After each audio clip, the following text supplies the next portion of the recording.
या Sai. Understanding pen, ये मेरी ज़िंदगी का सबसे बड़ा सबक है जो मैं आपके साथ आज बांट रही हूँ। ये वो एक चीज़ है जिसने मेरे कष्ट को, मेरी तकलीफ को दूर कर दिया, और मैं चाहती हूँ आप सब मुझसे ये सीखें। अंडरस्टैंडिंग पेन, दर्द को समझना। दर्द को समझना। हमारी तकलीफ ये है कि हम समझते ही नहीं दर्द है क्या। हम सब ये सोचते हैं कि दर्द आया है हमें कोई सबक सिखाने को, हमसे कोई बदला निकालने को, बाबा की हम पे कोई नाराज़गी है, हमने कोई बाबा के साथ हमने कोई बहुत बड़ा पाप किया है तो उसकी सज़ा हमें दी जा रही है, इसलिए हम पे कष्ट आया है। आप ये बात नहीं मानेंगे मुझे मालूम है। ज़रा मैं पूछती हूँ, आप मानते हैं इस बात को कि हम सब ये सोचते हैं कि अगर कष्ट आया है, यस, अच्छा मान गए। मानते हैं कि हम हमेशा ऐसे बात करते हैं, बाबा why are you sending pain my way. आप क्यों मेरी दर्द भेजे जा रहे हैं, आप क्यों मेरी तकलीफ दूर नहीं कर रहे हैं, मैंने ऐसा क्या किया है जिसके लिए आप मेरे को इस सब कष्ट से गुजरने दे रहे हैं। ये सब सवाल क्या है, इन सवालों का मतलब क्या है। इन सब का मतलब तो यही हुआ ना कि ये तकलीफ दे रहे हैं हमको, ये कष्ट दे रहे हैं हमको, ये दे सकते हैं हमको कष्ट। कभी सोचा आपने ऐसा? बाबा जो हमारी माँ है, हमारे सदगुरु हैं, हमारे भगवान हैं, हमारे ईश्वर हैं, हमारे सब कुछ हैं, वो हमें कष्ट देंगे? आप में से बहुत लोग माँ बाप होंगे जो मेरा ये मैसेज सुन रहे हैं। आप अपने बच्चों को कष्ट देते हो क्या? अगर आपके बच्चे कुछ गलत करते हैं, आप सिखाते हो, समझाते हो, या आप जानबूझ के अपने बच्चे को तकलीफ दोगे या उसको दर्द दोगे कि नहीं तुम दर्द में रहो, मुझे बहुत मज़ा आएगा। तो जब हम बाबा से ऐसे सवाल करते हैं कि बाबा आपकी वजह से मेरे पे कष्ट क्यों, आपने भी ये तकलीफ मेरे ऊपर क्यों भेज दी, हम अपने ईश्वर, अपने माई बाप, अपने भगवान से सवाल कर रहे हैं और उसको बहुत दर्द होता है। बाबा मुझे बहुत बार ये बात कहते हैं कि मुझे बड़ा कष्ट होता है जब सब अपनी तकलीफ़ों के लिए मुझे ब्लेम करते हैं। आपने सच्चरित्र में सपत नेकर की कहानी तो सुनी होगी। उन्होंने बाबा से कहा कि आपने मेरा बच्चा छीन लिया। बाबा यही कहते हैं ना कहानी में कि he blames me that I have taken away his only child. ये मुझ पे आरोप लगाता है कि मैंने इसका इकलौता बच्चा छीन लिया। क्या मैं लोगों के बच्चे छीनता हूँ? Does Baba take away our children? Does Baba make us suffer and punish us? Oh no, he does not. So today let us understand what is pain. Pain is not something that Baba gives to you. Pain is not something that he enjoys sending our way. Pain is a very very beautiful force. I call it the universal cleanser. आप इस बात को समझिए, इस पूरी सृष्टि को पाक करने वाली, पावन करने वाली एक बहुत ही निर्मल खूबसूरत जो शक्ति है वो दर्द है। अगर आप मेरी ये बात समझेंगे तो दर्द आपका बिल्कुल दूर हो जाएगा। दर्द हमें तड़पाने के लिए नहीं आता, दर्द हमें सताने के लिए नहीं आता, दर्द हमें सिर्फ सिखाने के लिए आता है। पेन इज़ द बिगेस्ट कार्मिक टीचर। दर्द जो है वो सबसे बड़ा कार्मिक शिक्षक है आपका। वो सिर्फ आता है आपके जीवन में आपके सोल के पर्पस को फुलफिल करने के लिए। अगर आपकी आत्मा इस धरती पे जन्म लेकर आई है, कोई तो वजह होगी। भगवान इतनी आत्माओं में से हम सबको इस समय यहाँ क्यों भेजा हुआ है? जैसे कि अभी कोरोना का ये तकलीफ आई है, हम ही सब क्यों इस वक्त में जीवित हैं? हम सबकी सोल ने, हमारी आत्मा ने एक चुनाव किया था कि मुझे ये एक्सपीरियंस लेना है, ये मेरी आध्यात्मिक बढ़ोतरी के लिए, for my spiritual growth and learning, this is essential. हमें ऐसा पता लगा कि मेरी for my soul to evolve, मेरी आत्मा के अपनी राह पे बढ़ने के लिए, अपने लेसन्स को सीखने के लिए और इस संसार से अपने जीवन को पूर्णतः फुलफिल करके जाने के लिए ये लेसन ज़रूरी हैं। तभी हम सब ने इस समय जन्म लिया। इस तरह जो भी लर्निंग आती है, जो भी दर्द आती है, वो हमेशा कुछ सिखाने आती है। कोई भी आत्मा इस संसार पे ऐसे ही बेफिजूल नहीं आई है। ऐसा नहीं कि बाबा जी ऊपर बैठ के कह रहे हैं आज मैं बोर हो रहा हूँ तो 4 इनको भेज दो, 5 उनको भेज दो, 10 इनको भेज दो। नहीं नहीं नहीं, ऐसा नहीं है। हमसे पूछा जाता है, आप जन्म ले रहे हो, आपका वक्त आ गया है नीचे जाने का, आपने ये चीज़ें सीखनी है, ये चीज़ें आपने गलत करनी है जो आपने ठीक करके आनी है, क्या आप तैयार हो? हम चुनौती करके फिर हम इस संसार में आते हैं सीखने के लिए। फिर शिकायत कैसी? फिर ये जो दर्द आया है इसे तो हम चुन के आते हैं कि मेरी सीख पूरी होने के लिए ये दर्द आप मुझे दे दीजिएगा ताकि मैं सीख सकूं जो मैंने सीखना है। तो ये दर्द तो मैंने चुना है ना, और जो चीज़ मैंने खुद चुनी है उससे मैं कमज़ोर कैसे पड़ सकता हूँ, उससे मैं हार कैसे सकता हूँ। विश्वास मानिए, अगर मैं आपको बताऊं जो बाबा मुझे सिखाते हैं, आप चौंक जाएंगे सुन के। You will be really surprise to hear what I am going to say to you. बाबा कहते हैं जिन लोगों को दर्द आता नहीं है, शायद उनकी आत्मा अभी इस कदर इवॉल्व नहीं हुई है कि वो अपने मेरी ओर बढ़ने के लिए, अग्रसर होने के लिए तैयार हो। क्योंकि जो मेरी ओर अग्रसर होने के लिए तैयार हैं, जो मुझ में समाने के लिए तैयार हो रहे हैं, जो मेरे साथ एकाग्र होने के लिए तैयार हो रहे हैं, जो अपनी जीवन की जर्नी को कंप्लीट करके फुलफिल करने के लिए तैयार हो रहे हैं, वही लोग हैं जिनके पास मैं दर्द देता हूँ। तो दर्द तो अच्छा हो गया ना। मैंने, अगर मुझे दर्द आया तो मैं अपने बाबा के और करीब जा रही हूँ। अगर मुझे दर्द आया तो मेरी आत्मा को बाबा पावन कर रहे हैं, साफ कर रहे हैं, मेरी धुलाई हो रही है। ऐसा समझ लीजिए कि I am being based and washed. तो ये तो बहुत सुंदर हुआ ना। फिर दर्द में रोना कैसा? जो लोग हमारे जीवन में आते हैं, जो सिचुएशंस, परिस्थितियां हमारे जीवन में आती हैं, हर इंसान, हर परिस्थिति एक सोच बदलने के लिए और एक लेसन सिखाने के लिए आता है। तो जब हर चीज़ हमारे आसपास हमें कुछ सिखाने आ रही है, तो दर्द तो अच्छा हुआ। उस टाइम पे टूट जाने से, मर जाने से, या रोने से, या बिलखने से अच्छा ये नहीं होगा कि हम उससे सीखें, हम उसको बाबा का आशीर्वाद मान के, बाबा की ब्लेसिंग मान के उसको हम एक्सेप्ट करें, स्वीकार करें, अपनी आत्मा का हिस्सा बनाएं कि बाबा ये दर्द मेरे अच्छे के लिए आया है, कि मेरे अंदर से भय खत्म हो गया। कितनी भी बड़ी तकलीफ आती है, मैं मुस्कुरा के कहती हूँ कि बाबा आपने भेजी है ना, तो कुछ अच्छा ही होगा। आपने कुछ सोच समझ के भेजी होगी, कुछ तो मैंने सीखना होगा, कुछ तो मेरी क्लेंजिंग होनी होगी, सफाई होनी होगी। आज अगर मैं यहाँ बैठ के ये सब बोल पा रही हूँ, यही वो शक्ति है।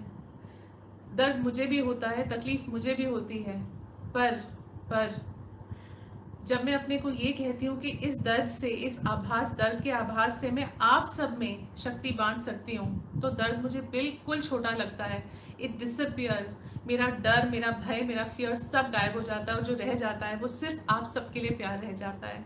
मैंने ऐसे ही इस राह को नहीं चुना कि मैं हर चीज़ से हट के आगे बढ़ूंगी और बाबा का प्यार सब में बांटूंगी। इसलिए मैं आपके सामने बैठी हूँ, और जो अच्छे कर्म हम कर रहे हैं वो करते जा रहे हैं। किसी तकलीफ से हम रुकते नहीं हैं। मैं और हमारी जो साइबीसा फैमिली है, बाबा की फैमिली, चाहे वो इस बुरे वक्त में लोगों तक राशन और खाना पहुंचाना है, या जो मेरी छोटी बच्चियां हैं जिनके बारे में आप जानते होंगे, जिनका छोटी सी 3 साल 4 साल की उम्र में बलात्कार हो जाता है, रेप हो जाता है, उन बच्चों को एक नया जीवन देना जो हम सब कर रहे हैं, या वो अस्पतालों में बच्चों की मदद करना जिनके जीवन में कोई उम्मीद नहीं है। हर अच्छा काम हम करते चले जा रहे हैं। कोरोना वगैरह किसी चीज़ ने हमारी स्पिरिट को नहीं तोड़ा, हमारी हिम्मत को नहीं तोड़ पाई, क्योंकि हमारा विश्वास अडिग है बाबा में। हमें मालूम है कि हमारे तक कष्ट तो पहुंच ही नहीं सकता, क्योंकि हमारे बाबा जो हैं वो सर्वस्व है, हमारे आसपास हैं। शक्ति बनाना तो हर इंसान के अंदर है, ये आपकी चॉइस है, आप ऐसा कर रहे हैं कि नहीं। The seed is inside you. Whether you are nurturing the seed or not is your wish. तो ये कहानी है एक राजा की। एक बार क्या हुआ, एक राजा थे जिनका कोई भी वारिस नहीं था। तो उनको ये समझ नहीं आ रहा था कि मैं बूढ़ा हो रहा हूँ, अपना राज्य मैं किसको दूंगा। तो उन्होंने क्या किया, सारे राज्य से बहुत लोगों को बुलाया, अलग अलग गाँव से, कस्बों से, पढ़े लिखे लोग, हर किस्म के लोग बुलाए, और उन सबको एक बीज दे दिया। He gave a seed. The king gave a seed to everyone who came there because he did not have a successor to his throne. उनके पास कोई था नहीं वारिस अपना, तो उन्होंने एक एक बीज सबको दिया। उन्होंने बोला इस बीज को जाके अपने एक सुंदर से गमले में लगाइए और इसका ध्यान रखिए।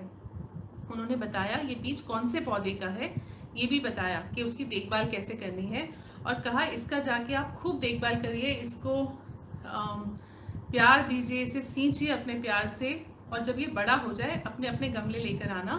गमला देखकर मैं डिसाइड करूँगा किसने सबसे ज़्यादा अच्छा ध्यान रखा, और उसको मैं अपना राज्य सौंप दूँगा।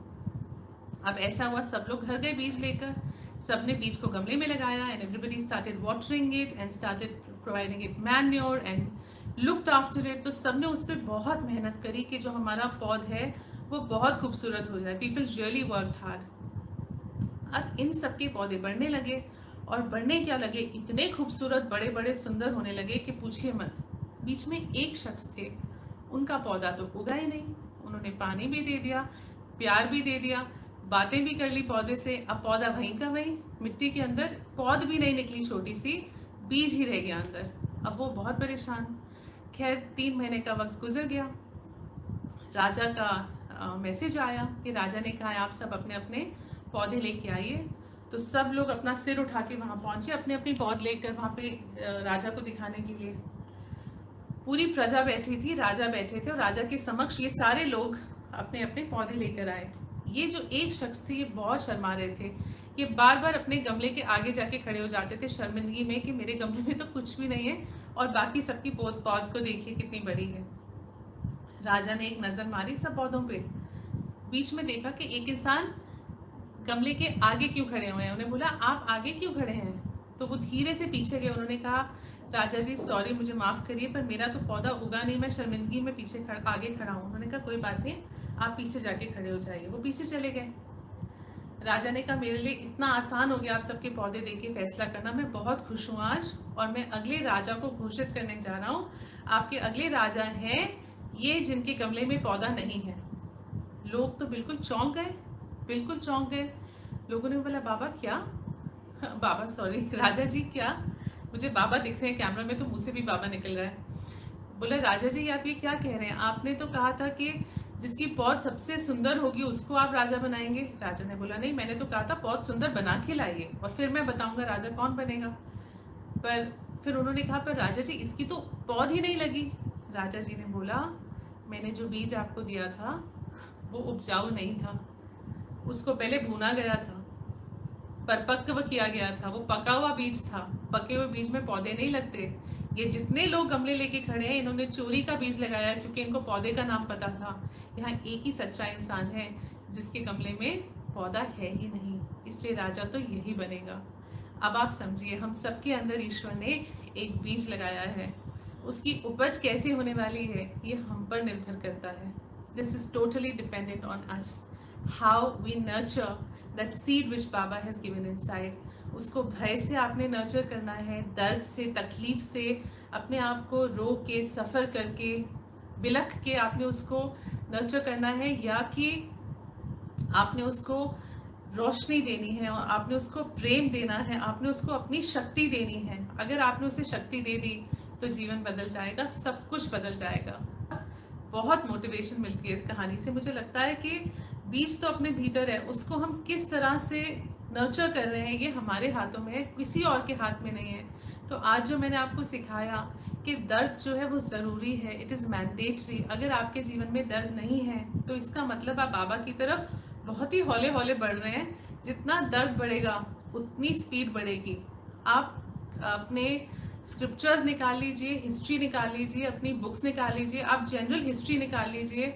जितने लोग जीवन में बहुत सक्सेसफुल हुए हैं, जिनके नाम हम जानते हैं, जिनकी पहचान बनी है, वो सब लोग दर्द से गुजरे हैं, बहुत दर्द से। चाहे वो कंपनीज के सीईओज हैं, प्रेसिडेंट्स हैं, या प्राइम मिनिस्टर्स हैं, या कंट्री के प्रेसिडेंट्स हैं, कंपनी के या कंट्री के, या जो भी लोग ज़िंदगी में बहुत ऊंचाई पे पहुंचे हैं, वे वो लोग हैं जिन्होंने अपने दर्द को सहा, एक्सपीरियंस किया, उससे सीखा और उसको अपनी शक्ति बनाया।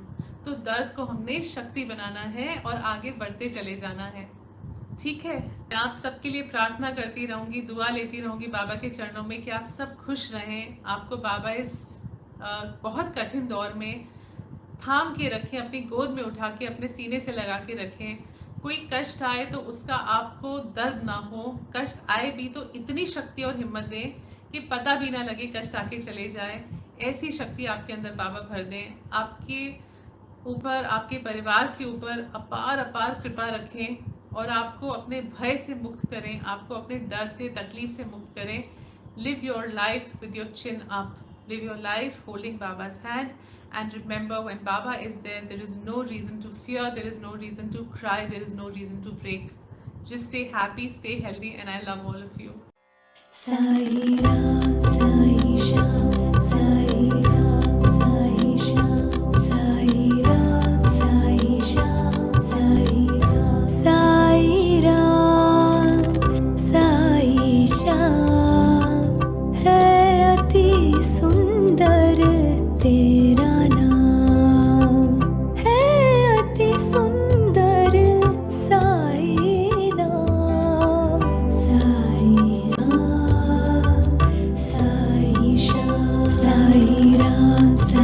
श्याम साई